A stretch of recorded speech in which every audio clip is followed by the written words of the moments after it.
Okay. Hello. Good morning, students. I'm Sandeep Sangvi from Navsari. Okay. Today's topic. Before I start my topic, I want to ask you a few questions. Okay. My first question is: if your mom requires spoon, then what you have to do? Your expected answer that I am going into the kitchen and open a specific drawer and give a spoon to your mom. So here my question is, why are you enter into the kitchen? Why not in the bedroom or living room? Why? Because you know that in every day, in our routine life, we already place a spoon in our kitchen. Okay. Then after you enter into the kitchen, then why you have to open a specific drawer? Because you know that the spoon should be available in this drawer. Okay.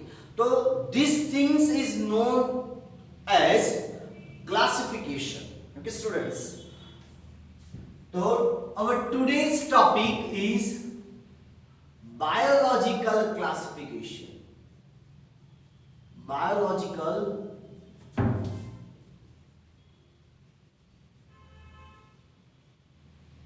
classification. Okay.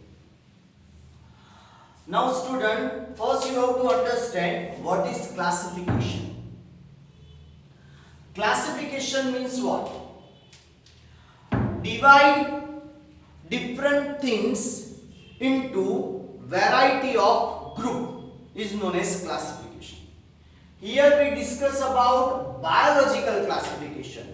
Biological means living form. In that we divide various living form into different group. There should be a specific parameter for the classification. Here we divide living form into various group on the basis of their character. Okay, students. Now, biological classification means divide various living form into different group on the basis of their character is known as biological classification. Before you have to classify living form, first you have to study the variety of plant and animal as well as microorganism on the basis of their character. Then after you can classify them. Okay. Here I quote one example. If you have various structure such as triangle, round, then square. Okay.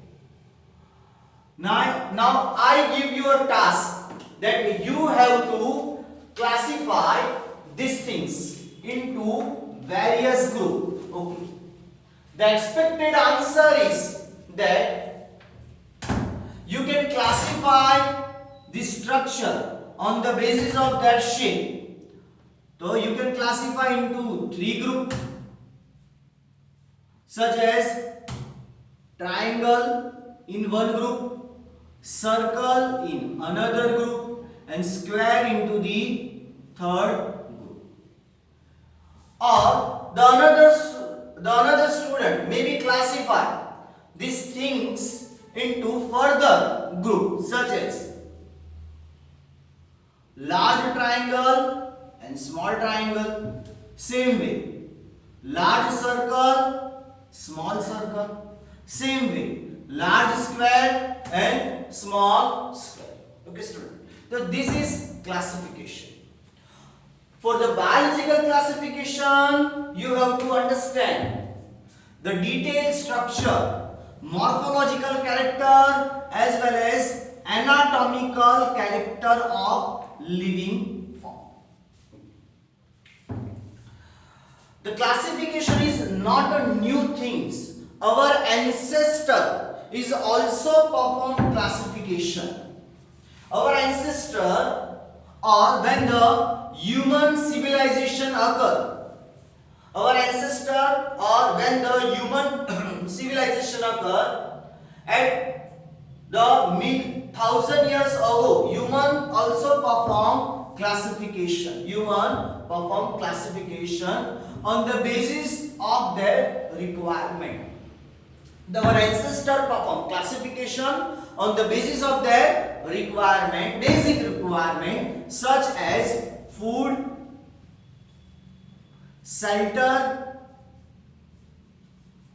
and cloth. Our ancestors know that these things I can consume and these things I can not. So this is also a classification. But this classification at a primary level, at a basic level, on the basis of their requirement. Okay, students. Now, first time classification proposed by Aristotle. Aristotle classified plants on the basis of their morphological character.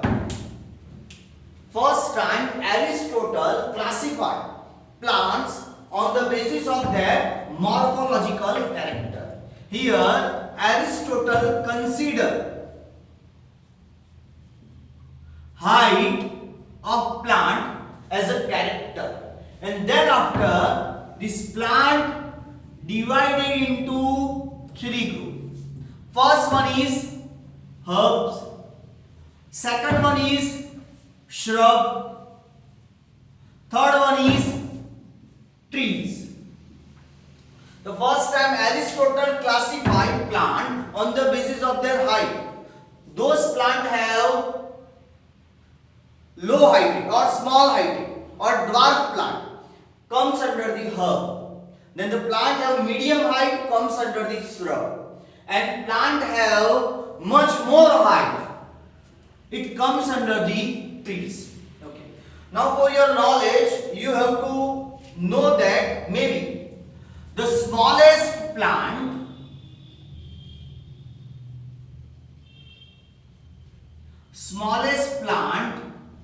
on the earth is Wolffia globosa. Wolffia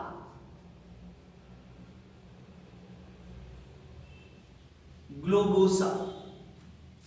Their height around 1 to 3 millimeter, whereas tallest plant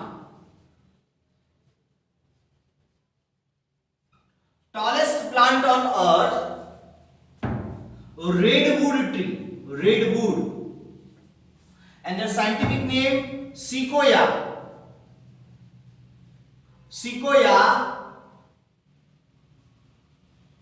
sempervirens. Sequoia sempervirens, and their height approx 400 feet. And another example, eucalyptus, and their height around 360 to 380 feet. But in 1954, the tallest plant registered as a eucalyptus, and their height 454 feet in Tanzania. This Tanzania country belongs in Africa. In Africa continental. Okay. Thereafter, first time classification performed by Carolus Linnaeus on the basis of more scientific method. Okay, one thing's left out here.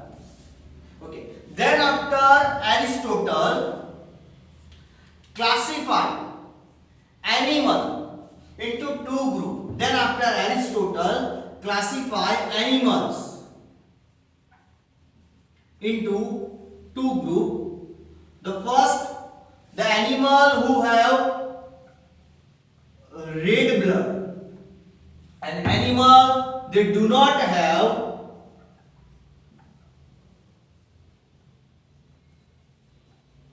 red blood. The first time Aristotle classify animal into two groups, the animal who have red blood and animal who do not have red blood. As you know that red blood containing animals, all higher groups of animal, higher groups of animal have a red color of blood, especially human. We know that. Whereas the animal do not have red blood. Maybe some students feel amazed because they know that only each and every living form have red blood. But there is another color of blood is also there. So here I quote few examples such as octopus. Octopus have blue color of blood. Then earthworm and leech have green color of blood. Whereas few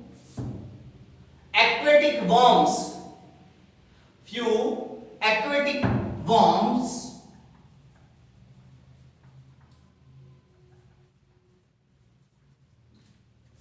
example brachiopoda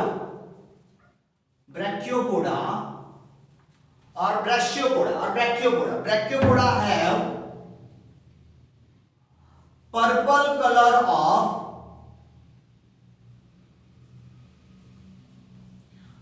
color of blood. Then after the another scientist Carolus Linnaeus performed classification on the basis of more scientific method.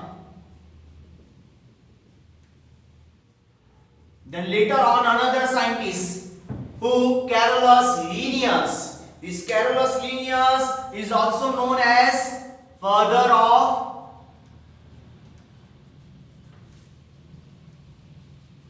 classification. Father of classification, because first time this Carolus Linnaeus proposed two kingdom classification on the basis of more scientific method. Okay, this Carolus Linnaeus known as father of classification, as well as first time universal scientific method for living form, more scientific method for naming of living form is also proposed by Carolus Linnaeus. Globally, there is a number of human civilization. Here I quote one example. In India, for mango tree, few people call them aam ka ped, whereas few people call them, especially in Gujarat, Ambalu Vruksh, whereas English people call them mango tree. So there is a generate various controversy for regarding the naming of the same things. So To resolve this confusion or complication, Carolus Linnaeus proposed universal method for naming for specific species. They give universal method to give the name of various species. Here I quote one example. Mango tree. The universal accepted name is Mangifera indica.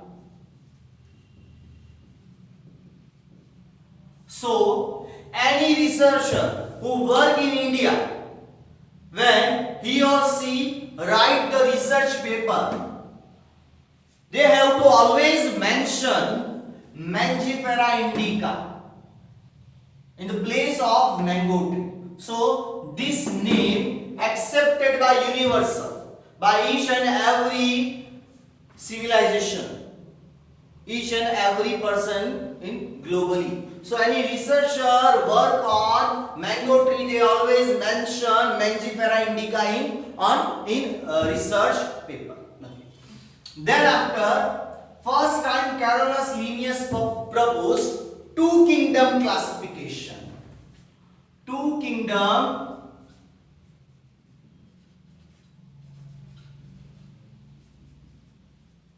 classification. Linnaeus classified living form into two groups on the basis of single character cell wall. Those living form have cell wall comes under the Plantae kingdom, and those living form do not have cell wall that comes under the Animalia kingdom. From this two kingdom classification, you can easily understand that this two kingdom classification is not adequate or enough for each and every living form. In this two kingdom classification, that all Plantae comes under the Plantae kingdom, as well as those unicellular and multicellular living form have cell wall. It also comes under the Plantae kingdom. Such as all plant obviously comes under the Plantae kingdom. Then fungi or fungus, fungi. Then prokaryotic. Then prokaryotic bacteria also comes under the Plantae kingdom. Whereas in animal, all animals comes under the Animalia kingdom, and all protist comes under this kingdom. When we compare the plant with fungi and prokaryotic living form, they have only similarity in one character, such as cell. All the living form have cell, but the remaining character are far different from each other. So, this two kingdom classification is not justified or adequate for each and every living form. This two kingdom classification cannot differentiate between prokaryotic and eukaryotic living form. This prokaryotic living form are unicellular with cell wall. This eukaryotic living form is also unicellular, eukaryotic single cell organism. They are also unicellular, but only they do not have cell wall. So from this character, they do not have cell wall. Still, few of them comes under the plant. So this two kingdom classification cannot differentiate between prokaryotic and eukaryotic, because in prokaryotic living form do not have nuclear membrane. They have primary nucleus, means the nucleus without nuclear membrane. Whereas this eukaryotic having well developed nucleus. Still they have together in plantae kingdom. Then fungi. Fungi have cell wall. Plant also have cell wall, but the composition is far different from each other. In fungi have chitin.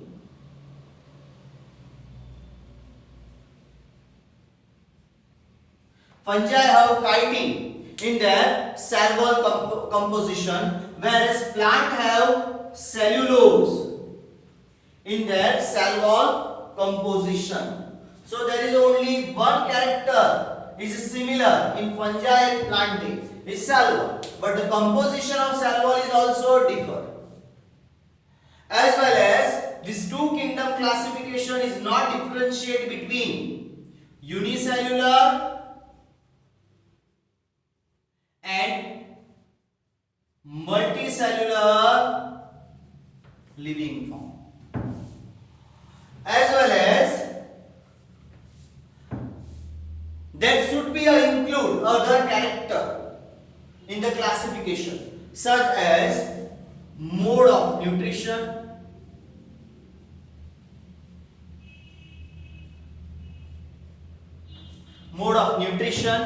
then composition of cell wall, then habitat, then evolutionary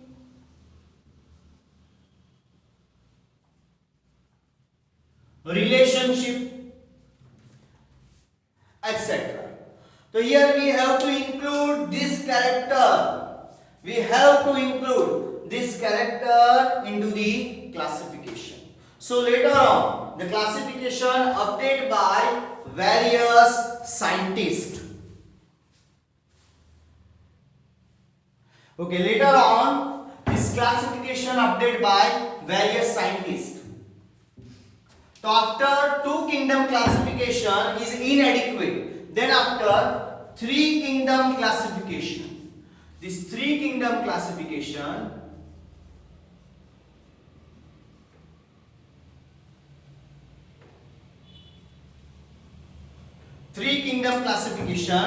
proposed by Ernest Haeckel.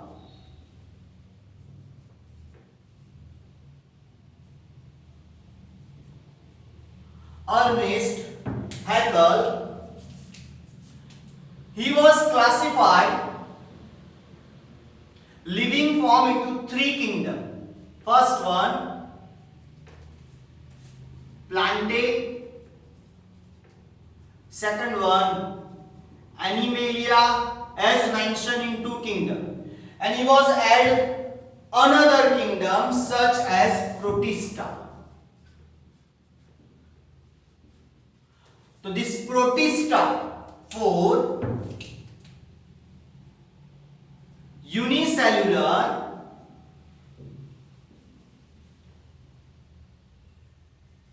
eukaryotic living form. He was at third kingdom for unicellular eukaryotic living form. Okay. Then after four kingdom classification. Four kingdom classification proposed by Copeland.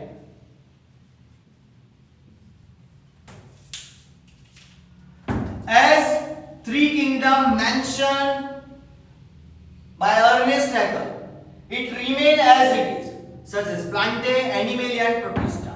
He was at new kingdom, fourth kingdom is Monera. This Monera kingdom 4 unicellular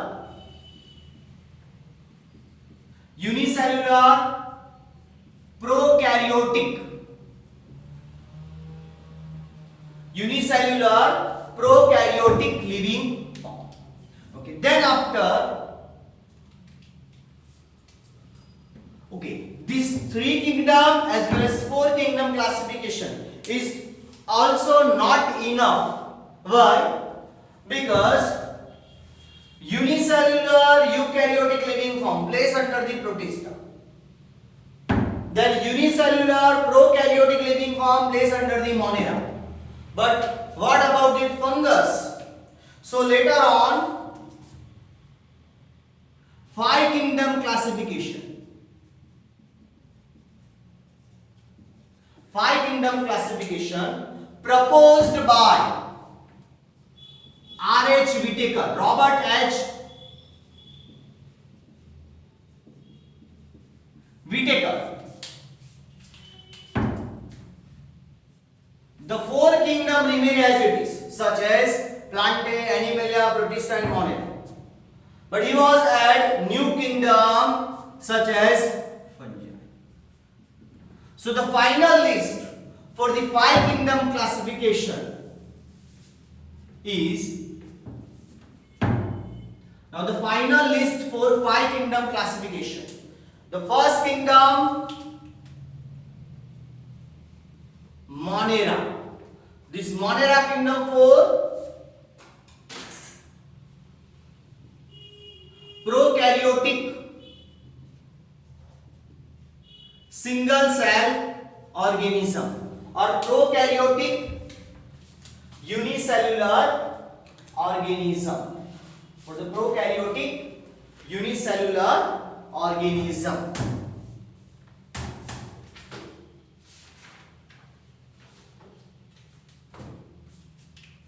And this Monera kingdom later on divided into 2 groups, Eubacteria and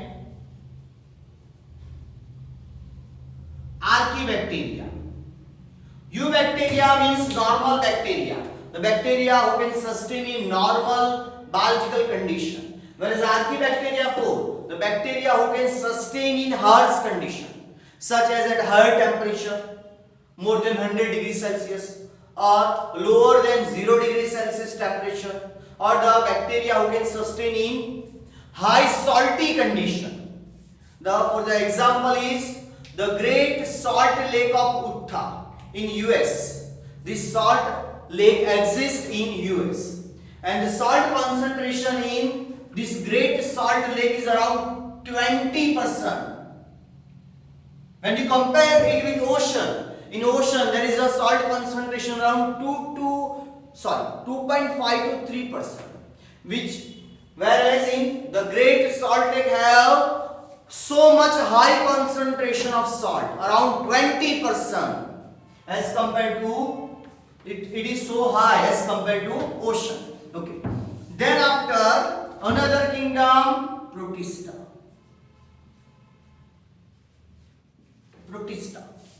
This Protista kingdom from eukaryotic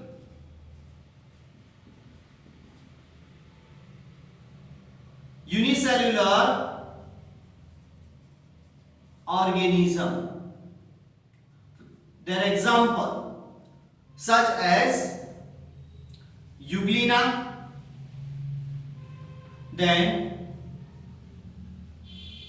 Chlamydomonas, Euglena, then Chlamydomonas, etc. And under the Protista include photosynthetic,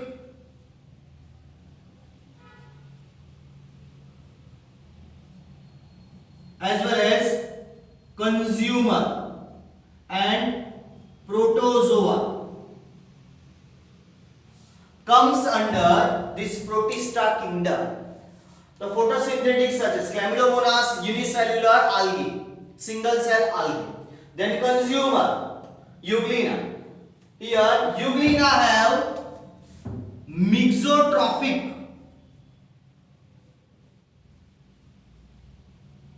mode of nutrition. Now, what is mixotrophic mode of nutrition? So this Euglena, in presence of sunlight, perform autotrophic mode of nutrition, whereas in absence of sunlight, perform heterotrophic mode of nutrition. Now, the third kingdom is fungi.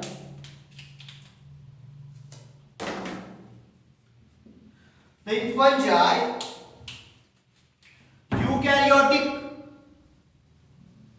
and heterotrophic living form. Heterotrophic organism. They are multicellular. Exceptional is that only yeast, unicellular fungi. Only exceptional is there. Only yeast have single cell. The remaining fungi are multicellular. Then fourth kingdom is Plantae kingdom. So in Plantae, all multicellular non-motile, all multicellular non-motile and photosynthetic living form comes under the Plantae kingdom, such as algae, then bryophytes, then pteridophytes,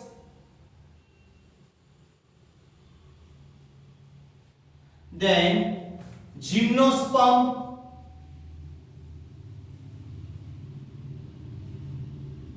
and last one is angiosperm.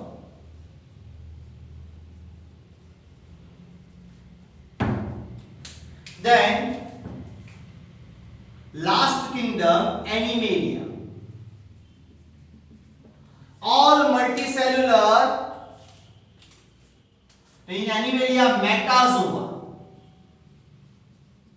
All multicellular animal comes under this Animalia kingdom. So this 5 kingdom classification is most popular classification. So in chapter number 2 you study Monera, Protista and Fungi kingdom. Whereas in chapter number 3 you can learn Plantae kingdom, and chapter number 4 for Animalia kingdom. Then after 6 kingdom classification proposed by Carl Woese. Carl Woese divide this Monera into 2 kingdoms, such as Eubacteria and Archaebacteria. These things means 6 kingdom classification you can learn in your college study or university study. Okay. Then after, now we discuss about 5 kingdom classification. This 5 kingdom classification